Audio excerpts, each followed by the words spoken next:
Team, welcome back to the podcast. I had a great conversation with a new client this week, and it was regarding generic strength training. She was very aware as a triathlete that on her program, she was kind of doing 3x10, 3x15 sets and reps. She had a strength training background. So she kind of had, before getting into triathlon, she had been doing functional fitness, been working, training in classes and things. And so she was well aware of kind of having more of an individualized approach, more of a specific approach to her strength work, kind of working to those kind of lower rep ranges, working at those working with those higher loads, those higher resistances. That's where the magic is, right? And so she reached out, got in touch, and obviously loved our approach. And obviously our approach, guys, is very much about kind of taking this individualized kind of direction with you. You know, everyone is different. Everyone has different demands. Everyone has different strengths and weaknesses to work on. But I think the important point about I want to bring up across today is your strength training wants to evolve throughout the year. You know, if you are following a very generic plan that is probably being prescribed to you by someone that doesn't have a depth of education and understanding, they know it needs to be in place, but it's just being kind of thrown into your program. You're going to be hard pressed to see the benefits. And what I want to share with you today is what it should look like across the year. Now, I like to think most of us will be aware that actually we want to be strength training all year round. The old school kind of old guard would be, would kind of be doing it for 1 month a year in these kind of off-season blocks. But, we know that most of us are training 12 months a year. If we train for 1 month with S&C, is that really going to help support us for the next 11, 10, 9 months, however long we kind of build out? No, of course not. And that's generally why there's such a big fall off with people like falling, kind of picking up injuries, niggles, not hitting those races towards the end of the season, kind of not being able to find that consistency with their training because they've eroded away at their body. They've lost that level, those levels of strength and conditioning that they may have attained with their off-season training. But more importantly, you've got older. There's a wear and tear. There's a general deficit that's been built up over the months of endurance training that you've been doing, run, bike, swim, whatever you're doing. That's just literally eroded away at your levels of S&C. Hence why it's absolutely critical that your strength training wants to be integrated every single week of the year. The problem is a lot of people don't know what that looks like. And that's what I want to help kind of distill down today, guys, is what should this look like? Now, right from the get-go, guys, it makes no sense if you're starting any type of run, bike, swim program, if you're starting a multi-sport program, you're starting a strength and conditioning program, get someone to get eyeballs on you. Like literally have a look at how you move, how you run, how you ride, how you swim.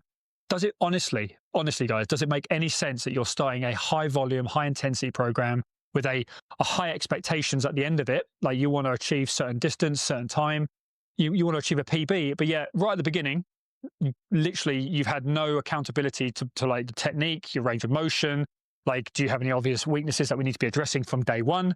A lot of people have never had that. And I know there's a price point that comes with that. And I know it's super easy nowadays to like get a free program, to spend 50 quid, to like get on a training app that's just going to kind of spew out some sessions for you. But what is the long-term consequences? So for a lot of people, it's multiple physiotherapy appointments, working with a physical therapist, it's consultations, it's bloody sitting in front of an orthopedic surgeon. Like that is the outcome a lot of the time. Or it's DNFs, it's races that you never get to the start line with, that you invest in, that you want to go to. And I can speak with complete confidence on this because we speak to people every single week, every single month that have experienced exactly this. So there is a cost that we need to take in consideration, but it's not just a short-term cost, it's a long-term cost. And obviously that's not even taking into consideration the cost of obviously sitting on the sidelines, being injured, being stuck in this reoccurring kind of mental struggle with never really feeling like you've got confidence. So stripping it back, when you're approaching your strength and conditioning work, yes, it needs to have this personalized, individualized approach, having a set of experienced coaching eyeballs on you that are going to literally kind of understand what you need to be working on from day one. Now, integrating this strength and conditioning program into your current lifestyle, you are following a high volume training program. So that's 3, 4, 5, 6 days a week of training on top of a busy work life and a family life. We've got to be thinking about what is that going to, the demand that's going to be putting on you, how much training load can you now be tolerating on top of that? In terms of the S&C, it's got to be progressive, right? It may be a very relatively new stimulus that you're introducing. So we want to make sure that it's at a low level, that we're building this up progressively. We're starting with body weight, resistance band, free weight. We're then building it up into kind of more complex barbell movement patterns because you're getting stronger along the way. And this is a great way of us kind of bringing these types of heavier loads into play, using machines, joining a commercial gym. this is a general kind of timeline for a lot of people. But when in terms of integrating it, like understanding that potentially if you want to see results from your strength and conditioning work, 2 to 3 sessions a week, probably having a full body approach, like building up that complexity, working with that progressive overload principle in place where you're looking to, again, increase the loads, the intensities, the complexity, but it's going to be individualized, right? If you're following a generic program, it's going to be the very thing that pulls you to pieces. As you start to track along through a training program, you're building towards a marathon, you're building towards an Ironman, you're building towards an ultra distance event, a multi-day event. There is a wear and tear on the body that we are constantly we're evaluating, right? And this is where the feedback, this is where the accountability comes in. This is where the extra education comes in, where, when people think about strength and conditioning, they often just think about weights and plates and bars and gyms. But strength and conditioning encompasses so much more than that. You're also taking into consideration these other variables that make you an athlete.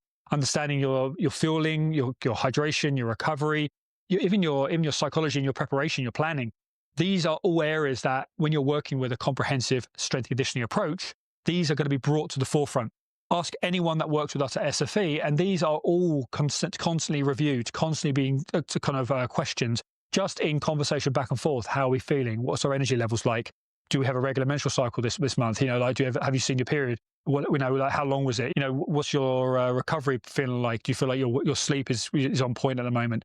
These are all just kind of good questions that come as part of a comprehensive S&C program.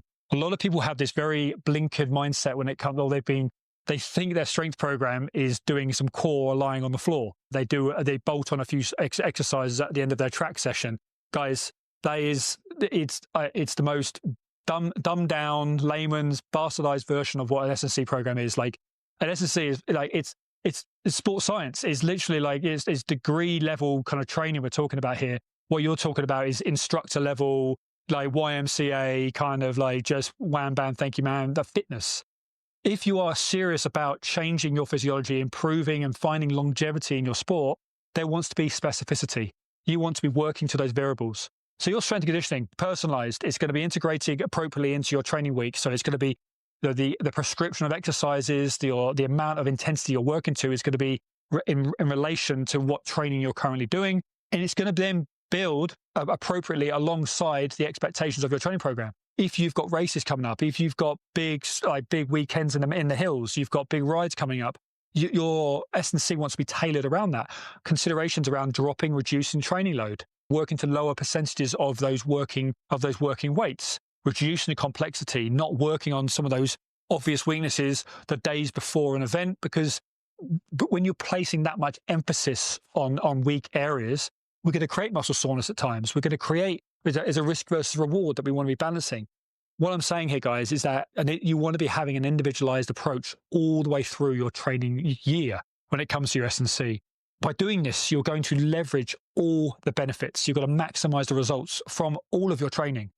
People seem to forget this. Like, the very essence of being a better runner, rider, swimmer, endurance-based athlete, enjoying the outdoors, is taking it back to the body, taking it back to your biomechanics, your capacity to be able to produce and absorb work.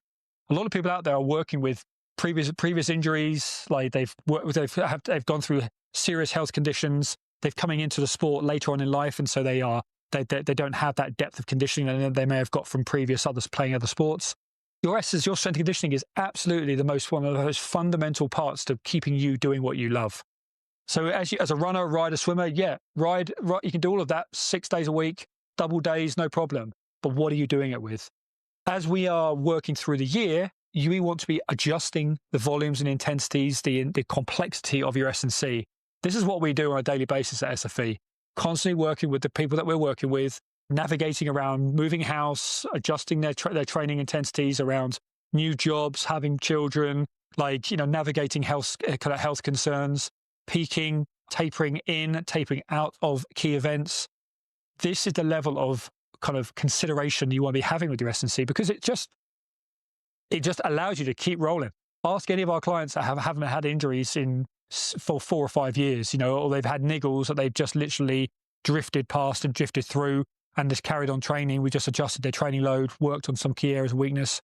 But it's because you're having this obsessive focus on one of the most critical areas. your level of strength and conditioning. As we get older, as we place more expectations on our body, the easy focus is to run, ride, swim more. Why is it so easy to find? Why is it so easy to sell? Why are we seeing so many people able to just become coaches overnight? Because it's easy to add more running, riding, swimming, etc. to the human body. You just tell them to do more. What's hard to do is to find a level of sustainability, manage it, prevent injury, to maintain good levels of energy availability, to manage stress. And how we do that is by having great strength and conditioning principles in place around that training program. Bullying there's aspects where there's weak aspects in your training, in your training lifestyle. Making sure that you're working on those key areas of weakness that you know about from previous injuries. And bullying to a certain degree, really focusing on your recovery. Some of you are very poor in that area, like giving your body enough adaptation time. Nutrition, fueling, understanding your blood and hormonal health. All aspects that come in to a great comprehensive strength and conditioning program. I think what I want you guys to just take away from today, guys, is that there is so much more that you can be appreciating and understanding of as to what great S&C can look like for an endurance athlete, for an endurance person like yourself. There's a very blinkered approach where people just think it's 3x10, 3x15 reps, working on a bunch of generic exercises, and you're good. You're ticking all the boxes. Step into actually what it looks like. Take a level 4 strength and conditioning course, do a sports science degree, talk to anyone that has been working with athletes for the best part of 10 years plus, and you'll immediately be tapping into all those other aspects. They'll be talking about nutrition, they'll be talking about recovery, they're talking about periodizing your training program around your lifestyle, around your building towards your events, not just about the run, bike, swim elements. That's the easy bit in a weird way. Really understanding that your S&C wants to be a continuous behavior throughout the year. Doing so, guess what? You just are less likely to pick up injury. You're just consistently more able to do random adventures, random events. And it's because you have a depth of strength and conditioning, you have a depth of understanding around these other principles that are built into your behaviors that are just there all the time. Those that fluctuate, that kind of come and go with these behaviors, they're often the ones that are caught in these vicious cycles. Those that are continuous with these behaviors, that are continuously being reinforced by the coaches that are working with, their behaviors that they've been built into them, those are the ones that are generally kind of, they're thriving, and they've got this lucky consistency that seems to elude other people. But it's not luck. It's just this consideration that S&C, strength and conditioning, wants to be completely integrated. And I think we're in a time now, guys, where we can really start to appreciate what this looks like, understand that there's so much supporting literature around all of this, and that actually, it doesn't need to be this kind of blanket template formula. You literally only have to reach out and make contact with experienced coaches to understand that there is a wonderful individualized approach that you can be taken to this that you'll never forget. Once you learn it, you understand it. Once you have these principles set in place, they become habitual, and you're good for life. No joke, you're good for life. You can rebound from injury, you can rebound from health concerns, you can rebound back into other sports so much quicker because you have that greater understanding. So, all right, guys, I hope that was useful. As always feel free to reach out and talk about this. It's kind of obviously a major thing that we do here at SFE, and we'd love to have the opportunity to sit down with you, have a conversation, and help you with your own training down the line. All right, speak soon.